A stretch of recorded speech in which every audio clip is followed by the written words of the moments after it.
Wait, is it only on Spotify? There's no way, right?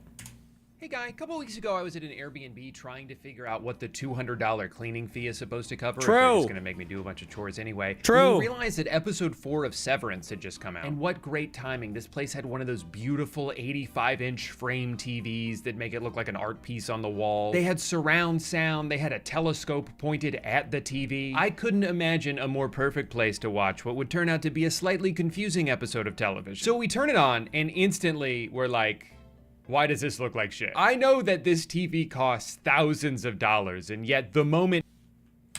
Oh, wait. Why does this look like shit? I know that this TV... I have this. Why does it look like shit? I don't think this is supposed to be used for, like, a TV. Like, I think it excels in still images or whatever. I don't know why, what the technology or whatever rationale behind it is, but I don't think,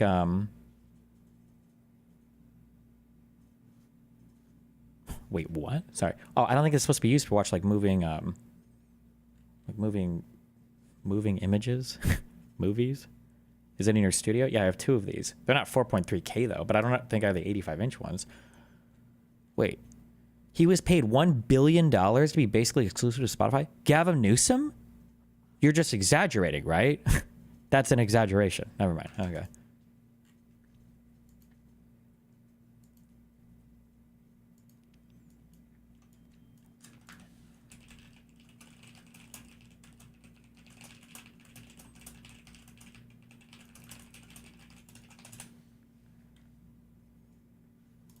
costs thousands of dollars, and yet the moment anything moves on screen, it turns into this jumbled, blurry mess. But of course, because this kind of thing has been happening for years, we knew it was because of True Motion, or Motion Plus, or whatever this TV calls that feature, where it smooths out every frame and makes everything you watch look like it was shot on an iPhone. The best thing about this feature is that it's always on by default, and nobody I've ever met likes it. It's also named something different by every manufacturer, which makes searching the menus for it a little adventure every time. Now, I know I'm not even close to being the first person to complain about this feature. It seems like everybody hates it. Oh, I'm talking about Rogan. Oh. Even Rogan was paid $1 billion, I don't think, no. But that's also why it's so confusing to me. If so many people hate this, why after over a decade are TV manufacturers still forcing this down everyone's throats? How do they benefit from making their product look worse? I remember ecstatically buying this Samsung in 2019 and almost returning it because the default settings made it look so bad I thought it was defective. I just kind of sat there in denial about it for almost a week before being like, this can't be right. There has to be a setting I can change. Tragically though, a lot of people don't know about this setting. They don't realize their TV is actively sabotaging their viewing experience, and if this doesn't describe you, it probably describes someone you know,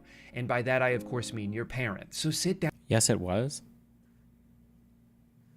Joe Rogan signed a $1 billion Spotify deal? $1 billion? Are you sure you don't, maybe 100 million?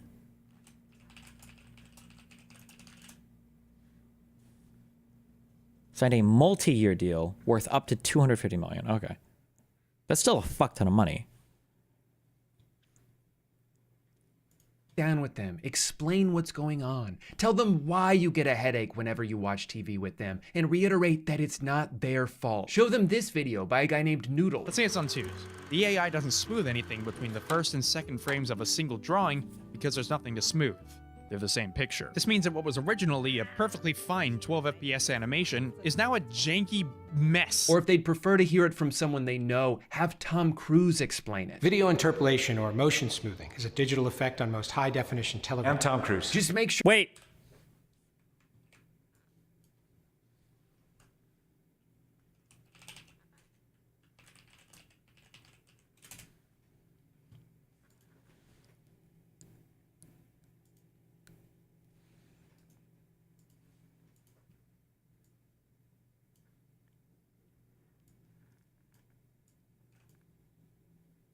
Video interpolation.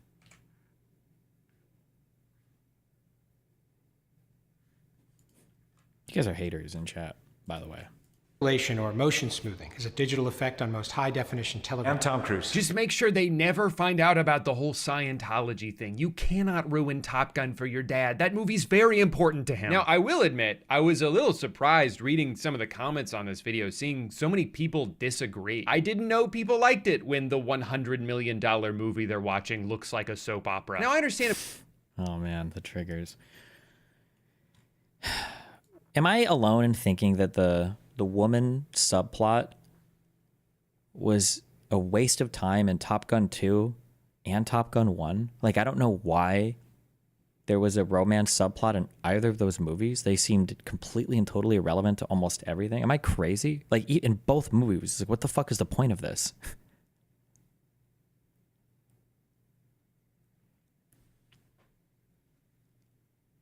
And of course, from a gaming perspective, people preferring higher frame rates, but I don't think that logic applies to movies. Games are interactive, so generally the smoother something is, the more responsive it feels. But you're not interacting with the movie, you're just watching. It doesn't need to be perfectly smooth. In fact, I think part of what makes a movie look like a movie is the sort of ethereal nature it has. It doesn't look exactly like the way the world around you does through your own eyes, and I don't think it should. I saw someone say they like it because it shows the flaws in movies you couldn't see at 24 FPS. And it's like, no, the interpolation is creating those flaws. It's not reverting a film back to its original settings. It's not a director's cut your TV's giving you private access to. It's just generating new frames based on what it thinks should go in between the existing. Wait, I thought this was going to be complaining about like a whole bunch of different technology. Is this all just about the frame interpolation shit? Or because I already agree that's fucking stupid, but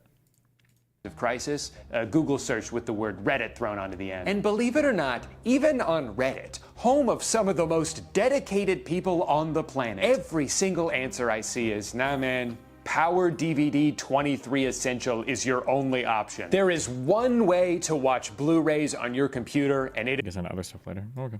Setting, generating new frames based on what it thinks should go in between the existing ones. That's where the errors come from. You're not watching a more authentic version of a movie because Sony Motion Flow added a bunch of blurry auras around every fast-moving object. The most authentic version of a movie is watching it the way it was filmed. You shouldn't have to change anything. And I think more than anything else, that's what really aggravates me about this feature, is the hubris of it. There are so many deliberate choices that go into making a movie look a certain way. There's so many people involved in those decisions that know way more about cinematography than I do, so I trust their vision. Why can't TV manufacturers do the same? Why do they look at a beautifully shot television show like it has a problem that they need to fix? Anyway, this experience got me thinking about new technology in a more general sense and how my excitement towards it has waned over time. Wait, is he not going to answer the question? Because that actually does kind of bother me. Oh, no, I guess he kind of did answer it. People do like frame interpolation, huh?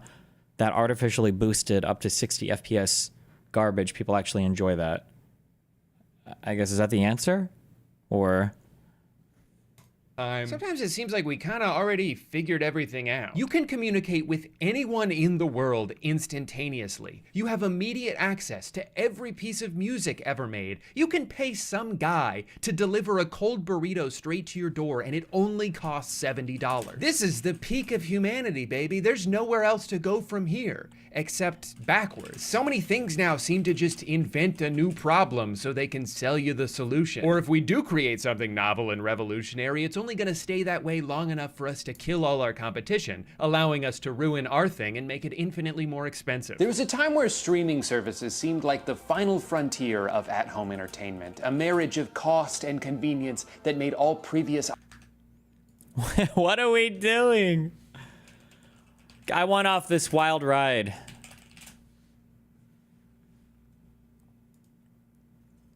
Trump says most goods from Mexico will be exempt from recent tariffs for 1 month.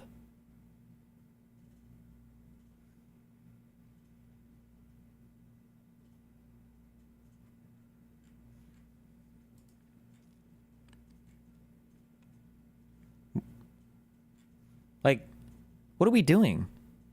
Also, he gave, we heard at that press conference yesterday that he gave a 25% discount to, or no, I'm sorry, not a 25% discount. He gave an exemption to the 25% tariffs for the car manufacturers for 1 month.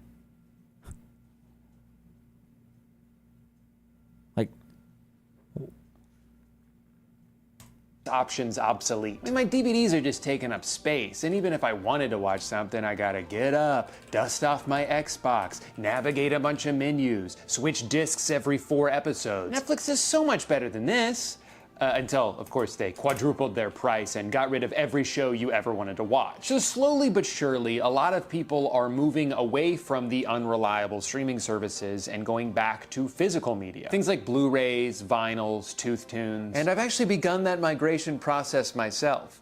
But because I'm incredibly stupid, here's how it's going for me so far. I started watching Friday Night Lights for the first time in December. It was something I had wanted to watch for years, but always put off, which is crazy because it's a show about football, which I like, with a bunch of music from Explosions in the Sky, a band I grew up listening to all the time. It kind of felt like they made this show specifically for me, and still I was like, I'll get around to it eventually. It wasn't until a couple of months ago that I finally gave it a chance and got really into it. 12 days before it was going to be removed from Netflix. For the last 2 weeks of December, I binged as much of the show as I could, as quickly as I could, until around 3 a.m. on New Year's Eve. 13 minutes left in the season 2 finale. I was given an abrupt error message telling me that my beloved show was now gone. At this point, I was pretty invested, and I didn't just want to wait until it was maybe on Peacock one day, and I certainly didn't want to spend $2 per episode. I know that it's changed since then, and I've complained about this a lot. It was like a 10-year-old complaint. But I still remember when I started to make more money streaming, the years before I started streaming, I didn't have very much money. Music was expensive. I was in Oink's Pink Palace. I pirated games because I couldn't afford them all, right? So, okay, fuck it. I don't play video games. I'll pirate it. Fuck it. But then when I started to stream and make money, I'm like, okay, I should spend money for media I like because it's good to support the content that I like. The clusterfuck nightmare of trying to get Game of Thrones streaming on my computer. I'm trying to remember what it was like. It was like, because of the licensing agreement, you were never allowed to stream Game of Thrones on HBO, but you could stream it to your phone. But I think if you paid for HBO for your mobile phone, you could go onto the website and request that that stream is shown on your desktop browser. It was like the most convoluted. By the time I was like halfway through figuring this shit out, I just ended up pirating all of it after paying for it. I was like, this is fucking retarded. Why did I even waste my money on this? I can't even figure out how to make it work. I know that streaming stuff has gotten significantly easier since then, but this, like, there's still every now and then like shows. I'm trying to remember what the last one was. Was it an anime where I have to hop? Is it still like this where you have to hop streaming platforms because like 4 seasons will be available on one platform and then 1 season will be available on another? It's so fucking annoying. Holy shit.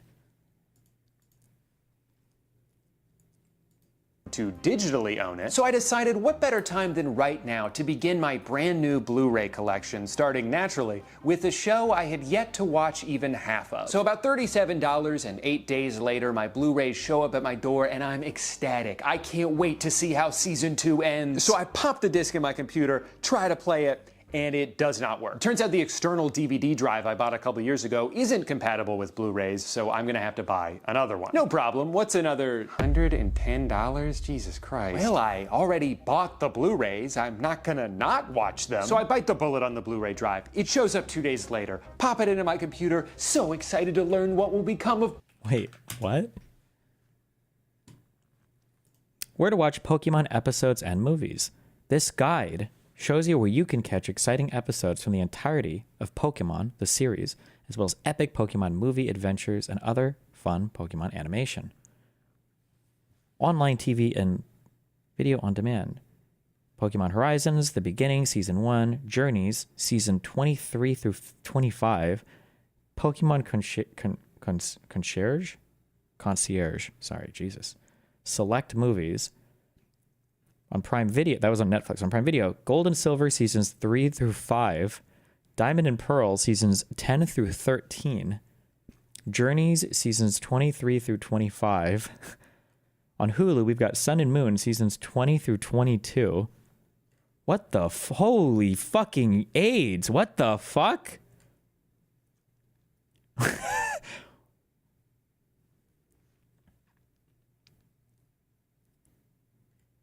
Also, can I just say,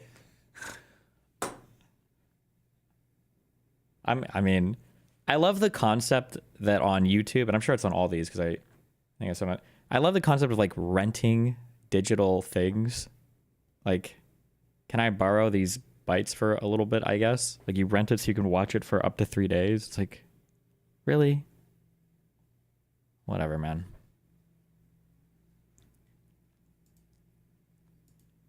The funny thing is in a really roundabout way, you're kind of sort of renting all of it. Because if YouTube were to ever shut down, it's not like you have access to any of the movies you've bought, so. Brian Smash Williams? Huh, that's weird. Doesn't seem to work on VLC or the Any DVD app. I guess I could spend $20 on Blu-ray player, play Blu-ray, but that one says in its description that it doesn't play Blu-rays. At this point, I'm a little frustrated, but even more than that, I'm confused. So I go where I always turn to in times of crisis, a Google search with the word Reddit thrown onto the end. And believe it or not, even on Reddit, home of some of the most dedicated people on the planet, every single... Yeah, I've said that a lot. The really sad part is that streaming turned into cable. Now someone needs to make a deeper level of Netflix that combines all the streaming services. Yeah, it really did. Like, pay for one thing and get all the things. And it's like, oh, cool. Or pay for and get exactly what you want. Oh, cool. The problem with cable... Now, a lot of you whippersnappers don't remember this, but the problem with cable is, for some reason, if there's like, traditionally in the United States, okay, boomers make fun of Zoomers because they'll say, oh, you guys just watch The Office all the time. Oh, you guys just watch one or two things on Netflix all the time. But growing up, top secret, if you watch TV, you really only watched like 3 channels all the time. No, there were no prolific TV watchers out there that were like, oh yeah, I watch all the channels. Okay. You were like, you might not even watch all the, like the kids channels, right? Like, you know, today you guys fight, well, I don't know what you guys fight over today, but a few years ago we'd fight like PlayStation versus Xbox. In my days, you fought like, are you a Cartoon Network guy or are you a Nickelodeon kid? Right? Or like, are you a Disney Channel kid, right? You don't watch all 3 of these. If you did, that was sacrilege. Not really, okay, but like kind of. Like you generally, there were collections of shows that you liked on one channel versus the other. Like, oh no, I watch all the Nickelodeon stuff at Nick at Night or whatever. No, I like the Disney sitcoms and their movies. Like, okay, whatever. But for whatever reason, if you wanted to buy like, I like ESPN, but there's like some other kinds of sporting events like bowling or whatever that might not make it to ESPN, so I need ESPN2. You could never buy just like ESPN and ESPN2. You had to buy like a package of like 70 other random bullshit ass channels that you never fucking wanted. So by the end of it, I don't know if it ever got to the 4-figure range, but the cable or the channels on your cable box went up to like 980 or whatever.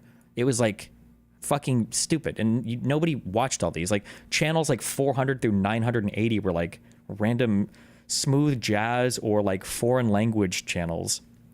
Although there was one time when I discovered that I could watch Dragon Ball Z episodes early on a Japanese language channel at like Saturday at like 2 a.m. on like channel like 400, but there were no subtitles. So I just remember watching like the colored cells getting killed by Gohan, who was sparking electricity for some reason, and I didn't know why. But regardless, it's like, what the fuck? Anyway, we've recreated that now with the streaming services where everything is like all these weird bundled things and all this, you got to hop around to 50 different services to find what you want. Fuck! On Reddit, home of some of the most dedicated people on the planet. Every single answer I see is, nah man, Power DVD 23 Essential is your only option. There is one way to watch Blu-rays on your computer, and it is with this app. You wanna know how much that app costs? $80. And it's like, I don't want to do what? Man, Power DVD 23 Essential is your only option. There is one way to watch Blu-rays on your computer, and it is with this app. You wanna know how much that app costs? $80. And it's like, I don't want to spend... Destiny, swapping between Cartoon Network and Comedy Central for commercial breaks on whichever was the primary. Yeah, but then you'd always be frustrated because like commercial breaks tend to run like in the middle of a show. So if you switch from one channel to the other, they're usually both on commercial.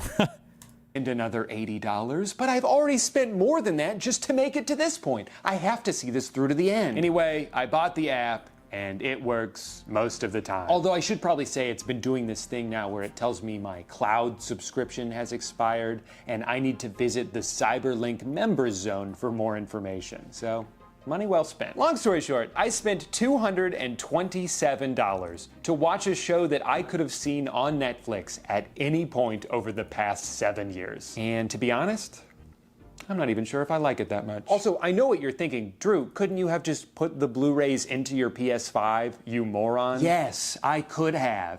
But the whole point of watching it on my computer was so I could second screen RuneScape on my other monitor. What part of dopamine addiction do you not understand? Sorry, that was more of a story about my own incompetence than a rant about the state of technology. So here's a rant about the state of technology. I live in Orlando, Florida. My favorite basketball team is the Orlando Magic. They play basketball 20 minutes from my house, and I am not allowed to watch them on TV because I live too close. I can sign up for NBA League Pass and watch any other team play. This totally sounds like some retarded fucking shit that they would try to enforce because they don't want to discourage people close by from like buying tickets or something. Oh my God, no shot is this real. Really? Except for the one in my city because of blackout restrictions. What do you think, I'm stalking them or something? Whoa, this guy's obsessed. He lives right down the street. I don't understand this restriction, and frankly, I never will. Is the point to incentivize me to buy a ticket to go see them in person? They play 41 home games a year. Am I supposed to go to all of them? And if that was the point of it, they wouldn't also black out road games unless you expect me to travel with the team. Guys, do you want me to They block out road games? What?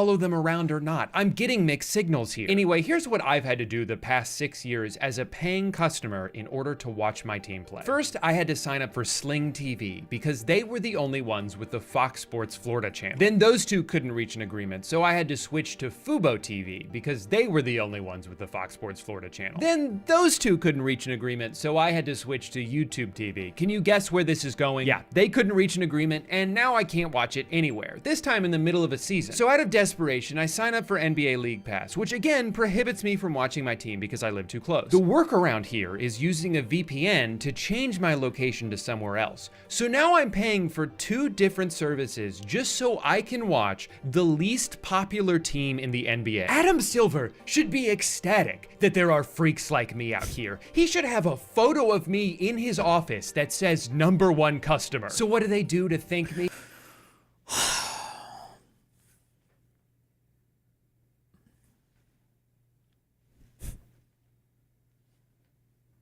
I am a genius. And I just solved all of this. You're welcome. You're welcome. Listen up, okay? Listen up. Here's what you do. Holy fuck, okay? Listen to me. Somebody, please, God, listen to me. All right?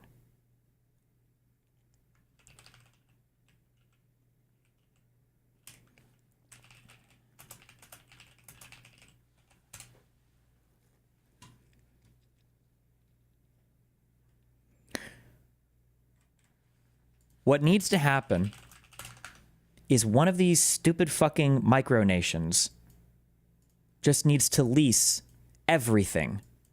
You guys need to lease all of the TV shows, all the whatever. And for the companies that sign up with them, you guys just need to have super favorable tax conditions or whatever the fuck for everybody to license the content here. That's what you need to do so that anybody that lives here can watch all of this on like one streaming service with no bullshit. Give them a huge tax cut, give them a huge tax incentive, whatever the fuck you have to do, okay? Do it, okay? Right here, all right? Then pay Amazon, okay, and the United States government to lay a fuck ton of fiber from fucking Miami to one of these stupid fucking islands and then set up like 1 billion servers here and then everybody can just VPN to this island where the licensing conditions are super favorable. And then boom, now you've made your country rich. Everybody who wants to watch shit unencumbered can just VPN to have this IP address and watch it here, okay? There you go. There you go. Problem solved. That's what you need to do, all right? For my loyal patronage, block the use of VPN 6 months later. Do you guys want my money or not? I'm trying so hard to give it to you. Okay, now we're in 2022, and finally, there's a streaming app specifically made for people to watch their local team play. It's a miracle. It's called Bally Sports, and it is the worst app I've ever used in my life. It freezes during commercials. The feed cuts out constantly, especially in the 4th quarter. Not that I wanted to watch that part anyway. It refuses to remember my... Wait, am I able to see things I've liked on Instagram?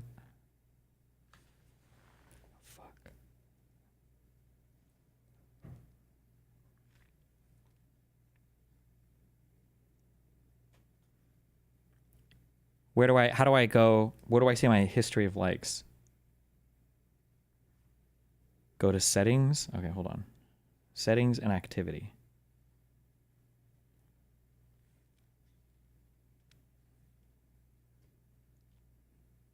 Oh, wait. Saved. Your activity? Likes. Oh my God. Hold on. Fuck. Well, now this isn't going to be as funny.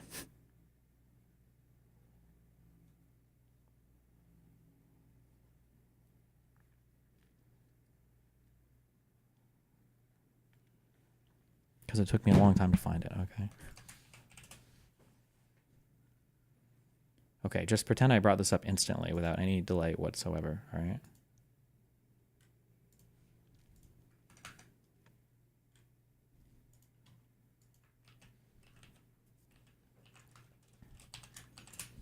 I don't even know why I get recommended this shit. I don't know if my account is like Nazi coded or...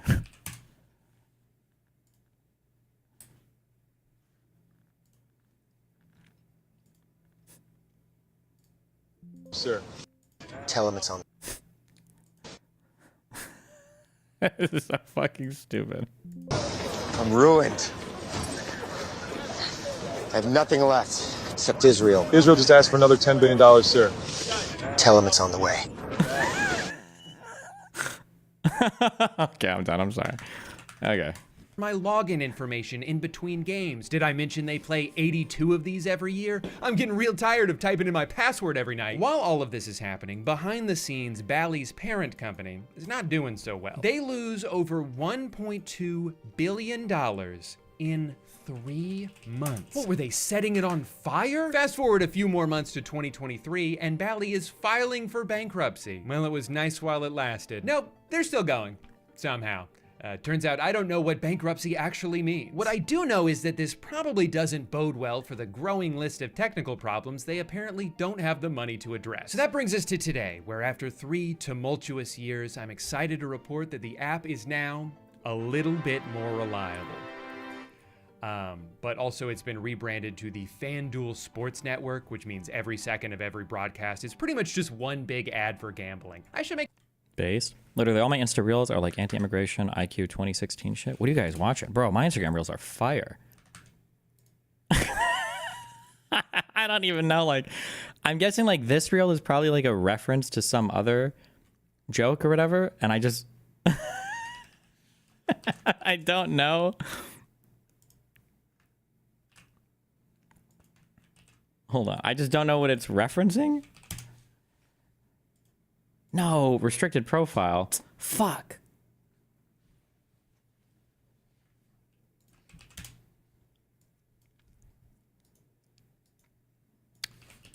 Download Instagram Reel. Hold on. Is there a website?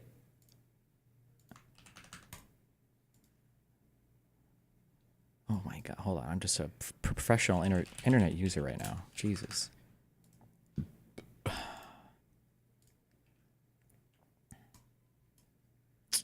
Download, video, downloaded, streamable, upload. Dude, I'm fucking in the Matrix right now.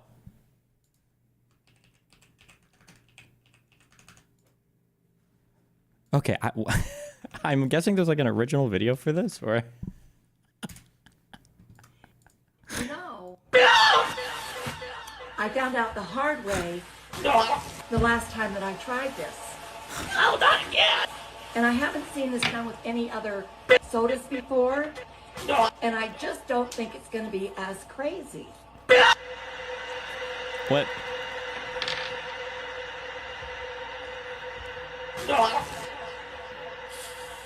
It's called the foreshadowing meme? Oh, is it?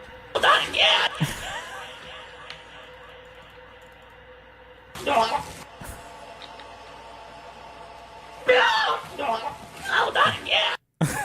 Okay, I'm done. Sorry, we're here. My bad. reliable. but also it's been rebranded to the FanDuel Sports Network, which means every second of every broadcast is pretty much just one big ad for gambling. I should make a video about that. I know that this is one very specific gripe about a very specific problem, but I feel like there's so many things like this now. So many companies that seem to get their rocks off from making us have to jump through hoops in order to do anything. They're constantly merging with some other company so they can both be sold to a third company. Content bounces around from streaming service to streaming service like a hot potato. We tried to streamline everything and only made it more complicated. I can't keep up. I'm just a lowly consumer. Everything's so confusing now. I need a break. An ad break. Let's hear a word from today's sponsor. Hi, I'm the youngest I'll ever be, and I'm here to tell you about today's sponsor, SoFi. I know you've all heard me talk about SoFi before, the all-in-one finance app helping you bank, borrow, and invest, but you've never heard me say these words. What? SoFi Plus. SoFi Plus is a brand new financial okay. membership that unlocks $1,000 plus in value. I'm talking double reward points, 3% cash back on hotels, loan discounts, unlimited one-on-one meetings with financial planners. Oh my all of that God. and so much more for just $10 a month or for no cost when you sign up with direct deposit. To celebrate this groundbreaking moment, SoFi is giving away a total of $600,000 to Wait, what is this app? Hold on, I'm sorry, what? financial membership that unlocks $1,000 plus app helping you bank, borrow, and sponsors. But brand new points, 3% cash back on hotels, loan discounts, no cost when you sign up with direct deposit. Wait a second, is this a real bank? Are these guys FDIC insured, or is this like a kind of like a PayPal-ish thing?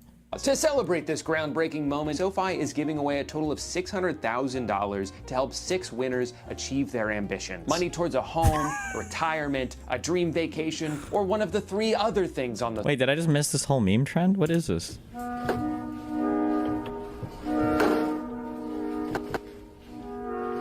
Okay, this was okay. But I feel like the old lady was a million times better. screen behind me. Sign up for SoFi Plus to be entered for a chance to win, and you can even earn additional entries for every friend that you refer. So head to SoFi.com/Drew, scan the QR code on the screen, or click the link in the description to learn more about SoFi Plus and enter for a chance to win. Thank you so much to SoFi for sponsoring today's video, and thank you to you, the viewer, for listening to me. I know you could have skipped through this section if you wanted to, but you didn't. We didn't, because we support content that we steal on the stream. Thank you. And I'll always appreciate that. Now back to the video. I know that part of the feeling I'm about to describe is just because of my diminished sense of wonder as I've aged, but I feel like there used to be a time when technology was a lot more exciting to me. I mean, what could be more fun than a gadget? Well, besides a gizmo, of course. But it seemed like most things that came out had a genuine purpose, that there was more of a collective desire to push humanity forward, to provide solutions to actual problems. And Do you ever do the ash on forehead thing that Catholics do? Yes, you all did. It was Ash Wednesday. I don't remember what happened.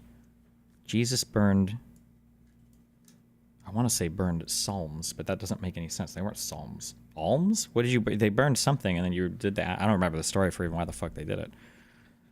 The palms? Did he go into Jerusalem on a donkey or something? I don't remember, bro. Something happened.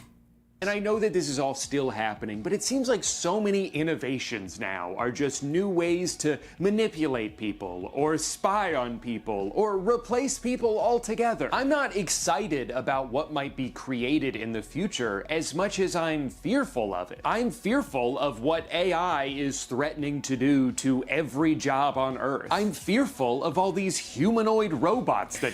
No, I don't like that he mixes this up. Because, listen, if robots replace people and they're better, that's fine. But I do hate the fact, I said this before, right? Especially,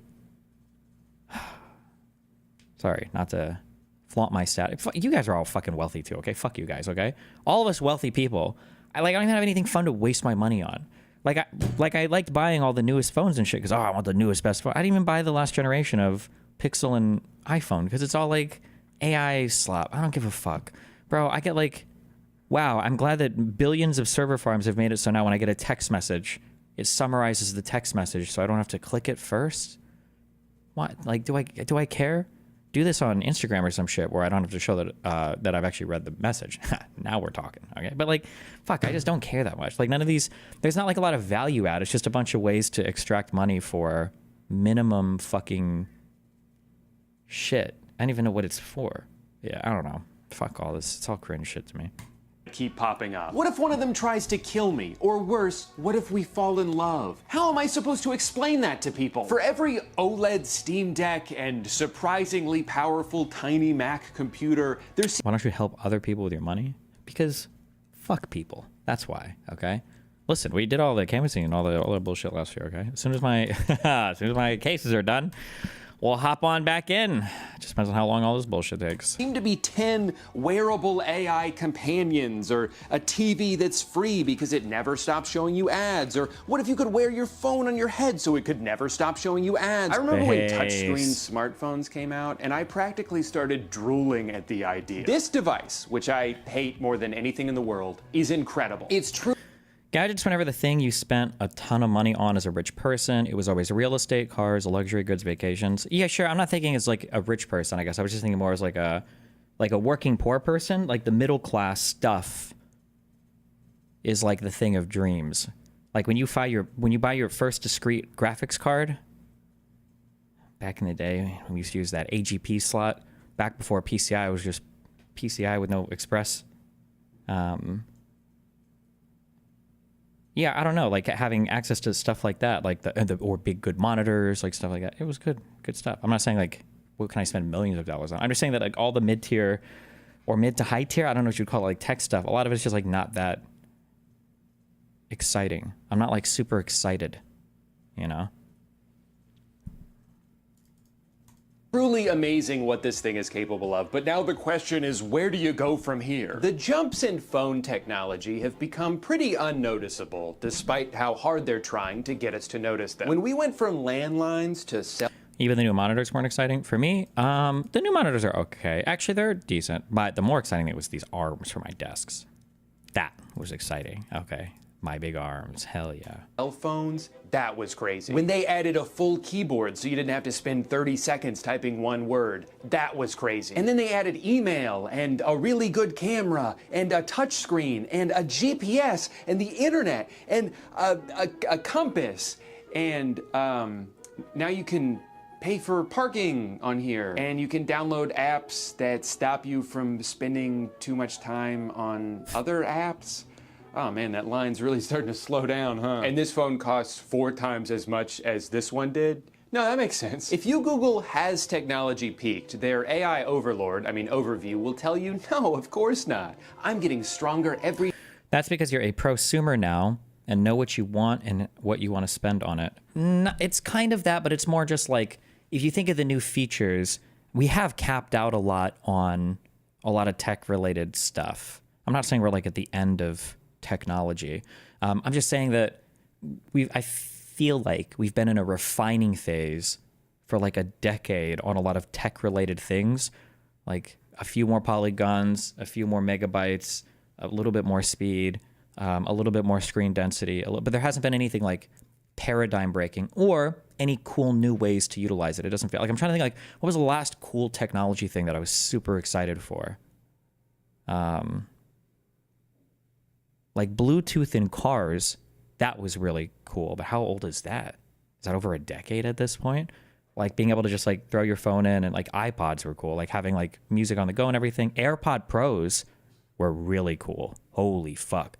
Dude, AirPod Pros, one of the first time I was like, holy shit, this is the future. Hearing the transparency mode so you can hear things around you and everything.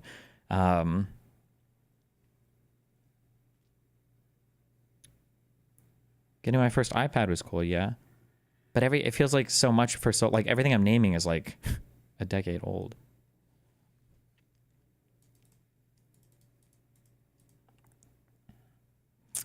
The last time this was said, OpenAI came along with ChatGPT and everyone was in the corner. Yeah, maybe my big problem personally is just that I just don't care about any of the AI shit. So I'm missing on all like the cool current stuff now because I don't give a fuck about any of the AI stuff.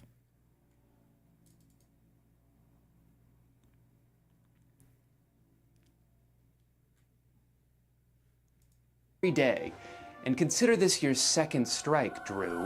That's awfully ominous. And what was my first? No, of course technology hasn't peaked, but like, it does feel like it's starting to level off a bit. The improvements between video game consoles used to... Wait. Can you explain Trump's tariffs against Canada and how Canada's response and their plan with China and Mexico against the USA will negatively affect the USA? Wait, was that a troll question? Wait, why did the guy type that?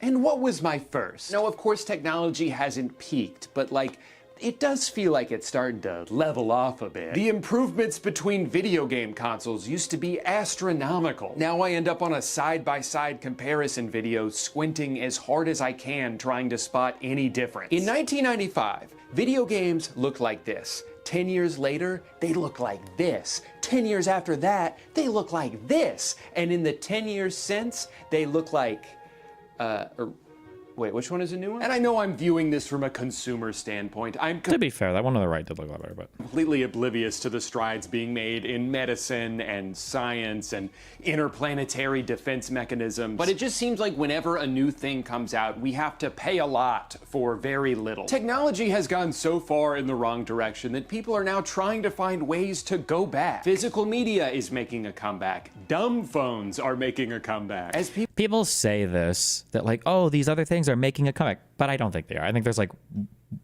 0.1% of the market is becoming interested in these things, and some like hipsters are grabbing it, but I don't think it's actually a thing. People become more disillusioned to the future that was promised to us. The best way to break out of it is to recapture a sense of simplicity. And not all of this is just nostalgia. I think some of it speaks to the fundamental difference in how things are made now. You used to be able to own things. Now almost everything is borrowed. You're not buying a product, you're subscribing to a service. I don't own a bunch of music because I'm paying Spotify every month. I'm just temporarily given access to music until I stop paying and then have nothing to show for it. And even if you do buy a physical product, there's no guarantee it's gonna stay in the condition it was in when you bought it. A lot of things now can be remotely updated or even deactivated. The Spotify car thing completely bricked when they stopped wanting to deal with it. A few months ago, Roku forced an update onto all of their TVs, making it so you can't turn the motion smoothing feature off. This no shot. What? company just announced they're going to start charging a monthly fee so anyone who already bought their thermostat can continue to use it. We're buying things that can be made worse or taken away from us whenever the manufacturer feels like it. So what are we even buying anymore? These things aren't designed to last because the entire economic system in this country is based on perceived shareholder value. If I sell you a product that you only have to buy once and then get to keep it forever, how will I get more money from you in the future? How will line keep go up if transaction over? So think. Do you think the other kids whose parents had shit like ice dispensers built into the fridge or a corded phone built into the car were rich beyond comprehension? No, we were upper middle class until I was like 13. No, I didn't grow up in a fucking poor household. Fuck that. That would be cringe. Yikes. We didn't get fucked until I was like 13-ish, I think. Things break or become obsolete. A lot of tech devices are more affordable than they used to be, but they're also more disposable. The interface on your 4-year-old smart TV suddenly takes 10 times longer to navigate. Your iPhone 12 suddenly crashes 5 times a day. No, we're not doing that on purpose.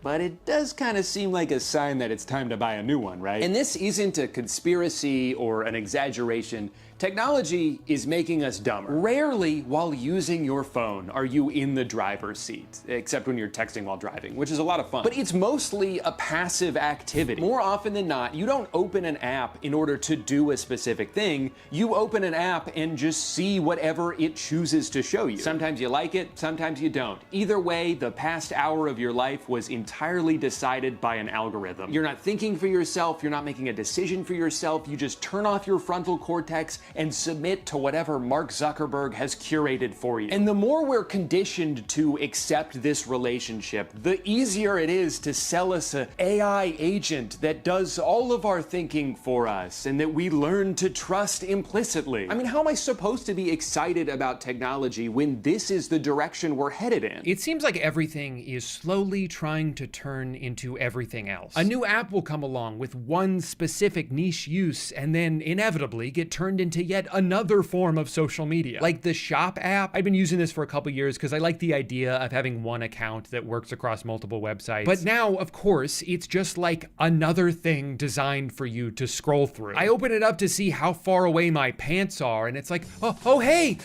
you want to buy something else while you're here? You want some Alpha Lion Superhuman Hulk juice? What about Goof juice? Chug juice? Oh, I know what you want. a little What? cake shaped like Texas. They also give you rewards, but it amounts to virtually nothing and is really just an excuse to send you more push notifications. Hey, don't forget to use that 14-cent credit before it runs out. It only works on this website that sells hoodies for dogs. You open up the Ring app so you can see who's knocking at your door, and they're like, hey, you want to see this funny video of a goat? Venmo defaults to the page showing you how many of your friends had pizza this week. Why do I need to know that? I bought that light in the corner a few months ago, and the only way to control it is through an app. And you're probably thinking, certainly there's no social media aspect to an app that turns lights on and off, and that might just be the dumbest thing you've ever said. Of course it has its own news feed and hashtags. Of course there's a pop-up telling me to take the Govee app user experience survey so I can earn 50 Govee points and a chance to win Govee merch. App is a goddamn joke now. Worst change to an app that could ever happen. Can't even remember my dream view settings anymore. May as well check all my lights in bin if this is the only way to control them. What a joke. Well, I wanted to respond to this comment saying that I'm just here for the Govee points, hashtag Govee rewards program, but that feature is only available to savvy users. So I agreed to the savvy terms and conditions, and they congratulated me on becoming a savvy user. You're following all of this, right? Instagram has its own TikTok feature. Twitter has its own TikTok feature. And you probably guessed this because you'd never make the same mistake twice. The Govee app has its own TikTok feature. Everything is the same thing, and I'm tired of it. These apps are all so intent on monopolizing your time that they'll design it in a way that makes it hard for you to leave. You click. I feel like I get 5 notifications for one package arriving, all from different apps. Oh yeah? You ever have a package show up, and then you get a notification on your parcel pending app telling you that a package has arrived, and then you get a text message with the parcel pending code to get into the locker, and then you get an email from Parcel Pending telling you that a package is here, and then you get an email from UPS telling you that the package has been delivered, and then you get an email from Amazon telling you that this happened to me yesterday. Base, thank you. Like a YouTube link on the Facebook Messenger app, and instead of just taking you there, it'll be like, oh, I guess you want to open that app instead, huh? All right, here's a button. It doesn't work though. No, I'm just kidding. It will work if you click it 15 times. Thank you. Thank you. I feel seen and heard. Because when I brought this up to my chat, Drew Gooden, okay, none of my chat understood this. Doesn't work though. No, I'm just kidding. This open app button, this is like the biggest gamble in my life. I have no idea what this button is going to do half the time. I had 3 different versions of Twitter installed on my phone. I don't even know how, because I would see a tweet and it's like open app, and it was like download Twitter. And one time I was like, okay, fine, I'll do it. What Twitter do you want me to download? Because apparently when I have my phone isn't good enough for you, okay? And then I download another Twitter, and at one point in the future, that was opening a different app. I had 2 versions of Twitter on my phone. I don't know how. And then at some point, I had a 3rd version of Twitter on my phone, and then I just logged in on the browser. I'm like, okay, well, no more using the app. I'm just gonna, because, okay. It will work if you click it 15 times. And then I didn't know if you clicked it 15 times it would work though. But the thing that's annoying too is that like if you click this I'm just kidding. It will app, work if you click it. And then it takes you to the store, but then you click open again, but then it just goes to the app, but it doesn't go to the page that you wanted to look at. So there's no point. 15 times. And then it will take you to the App Store so you can open the homepage of YouTube and just search for that video yourself. Was that helpful? Good, it wasn't supposed to be. I just noticed the desktop Instagram website has incorporated that thing that's supposed to prevent you from accidentally exiting out of like a checkout screen or a form you're halfway through filling out. But they're just using it anywhere on their website. Literally scrolling through the homepage, I try to leave, they grab my arm and say, "No, are you sure you're done with us? We were just about to show you a really cool ad. Are you sure you don't want to see what it looks like?" Was that on Android or iPhone? iPhone. I feel like my Android experience was better, but I just don't remember. It's been a long time now. It was just iPhone for over a year.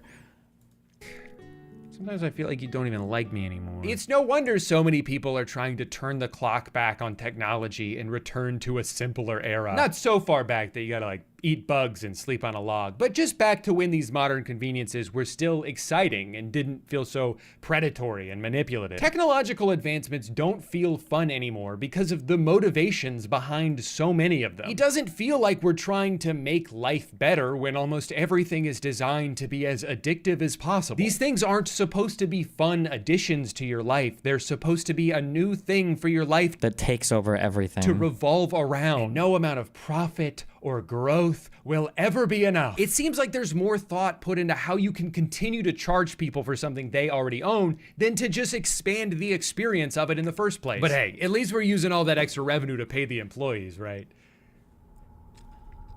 Right? Sorry, I'm doing that thing again where I try to provide catharsis by ranting in a critical yet lighthearted fashion, but just end up spreading more negativity in the process. So I'd like to end this video by highlighting some technological innovations that I'm thankful for. It's almost fucking impossible to open a URL from the Facebook app in a way that just opens your normal browser. They always use their own shitty in-app browser. Yeah, I don't know why anything ever would ever have an in-app browser. There's never any reason ever for anything ever to have an in-app browser on a phone. Why? Fuck you. Number 1, fiber internet. In 2018, we lived in a house where it would take me 2 hours to upload a 15-minute YouTube video. And during that time, no other device in the house could connect to the internet because I was using all of it. Now I get like 2 gigs per second and it never goes out. That's a luxury I know I take for granted. What are we talking about? In the house. Hold on. 15 minutes. In 2018, we lived in a house where it would take me 2 hours to upload a 15-minute YouTube video. And during that time, no other device in the house could connect to the internet because I was using all of it. Now I get... I'm sure there's a sandboxing / security justification. Bullshit. You know what? I'm willing to bet that 99% of fucking in-app browsers are literally just using some older, less secure version of fucking Chrome or Safari anyway, that they probably have to do their own manual updating on or whatever, because it's not supported first-party bullshit or whatever. Anyway, so no, fuck that. It's probably just to keep you in the fucking app because they don't ever want you to close their program ever. Like 2 gigs per second and it never goes out. That's a luxury I know I take for granted. Now I should probably say that AT&T almost electrocuted me when they were digging in our front yard, burst into a water pipe, flooded half the neighborhood, and knocked down a power line, leaving live wires dangerously. More engagement. Also, it costs money to develop a token to authenticate the session across instances. That's crazy because I thought we had like cookies and stuff figured out in like 1992. Close to the newly installed moat they surprised me with, but they did offer me a $1 credit when I called to complain. So I wish I was joking about that. They destroyed our lawn and then offered $1 single as an apology. And you know what? They're still not as bad as Spectre. It's literally so annoying to jump between apps. How are you mad that you stay in the app? I think it's way better. What? It's so annoying to not be able to look at your app again while you're on a browser. Say somebody links me something that I think is funny in one of my apps. Okay, now I've done all my apps so that I always try to open the external browser. But say somebody links something, it's like, oh, cool. Now I'm looking at this thing that they linked me. Oh, cool. Okay, I want to talk to them about the thing they linked me. Oh, I can't. Because I can't go back to an app because now that app is just a web page. So what do? Push done? Oh, cool. Now I've lost wherever the fuck I was, and I can't even reference what the fuck I was talking about, and then I'm gonna go find them again on the default, and it's no, fuck all that. I can't even believe you said that. You're unbelievable, okay? You're out of control. Who said that? Take a break. Take an hour break. You're on timeout. Number 2, our Nespresso machine. This is the world's greatest invention. It's all the convenience of a Keurig, except it doesn't taste like burnt garbage, and you can actually send the pods back when you're done to have them recycled. I mean, allegedly. They probably just throw them in the ocean like I do. I can't believe these pods are only moderately more expensive than K-Cups. They taste 100 times better, and you don't have to wait 45 minutes for it to cool off. Side note, how much money do you think Sabrina Carpenter turned down to not do a collaboration? Destiny, you've got to set open in default browser to fix that, Boomer. It's cute that you think that simply setting that setting always fixes these problems. I have removed Apple Maps like 15 different ways from this phone, and I still have things sometimes where somebody will text me an address and I go to open it, and it's like, but where's Maps? It's like, excuse me? I have you set to open Maps links automatically. Oh yeah, but we're not trying to open a Maps link. Apple has automatically identified text that looks like an address, and now we've decided to try to open that as a map, and that doesn't actually open your default Maps app. It tries to open the default Maps app in iOS, which is Apple Maps. You see, there's a huge difference. Oh, my bad. With them. They had to have asked, right? That's that mean espresso. It was right there. The only good argument is that in-app browsers save a bit of RAM for low-end phones. Motherfucker, what are you guys talking about right now? Hello?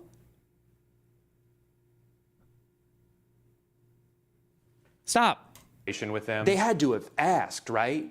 That's that mean espresso. It was right there. What are you guys waiting for? Some stupid YouTuber to promote your shit for free? Oh, man, the PTSD. Holy shit, trying to open a link in Gmail to do paperwork, and they send a two-factor authentication to that email, so you have to exit out of the fucking page, and then it deletes all of the progress you just did. True.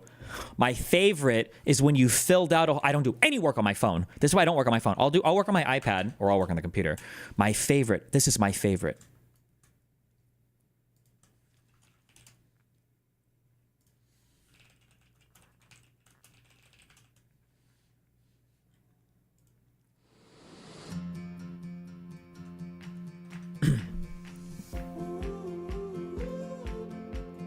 Imagine you have a web page on your phone and you have to fill out, and it's one of those, you open it from your email address, okay? So this is like opened in a new tab, and you fill it out and you fill it out and you fill it out. And it's one of those fun ones where when you click the box that asks for your name and then address, for some reason, your phone doesn't automatically identify it as a field that it can fill in automatically. So you have to type it all in manually. Okay, whatever. You type it in, you go through, you have to manually enter it. Who knows why it's not identifying it? You type it all, okay, you go through, you type all the bullshit in, and then you scroll down to the very bottom. And at the very bottom of the page, you have the OK button. But for some reason, your phone keyboard has popped up, and it won't go away. There's no way to make it go down. There's no way for some reason, because the down keyboard button isn't there all the time. I don't know why.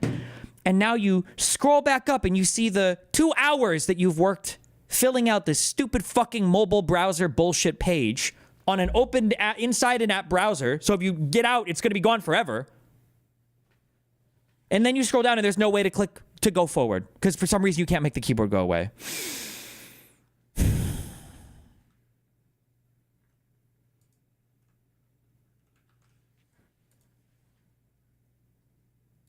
Free, never gonna happen, bozo.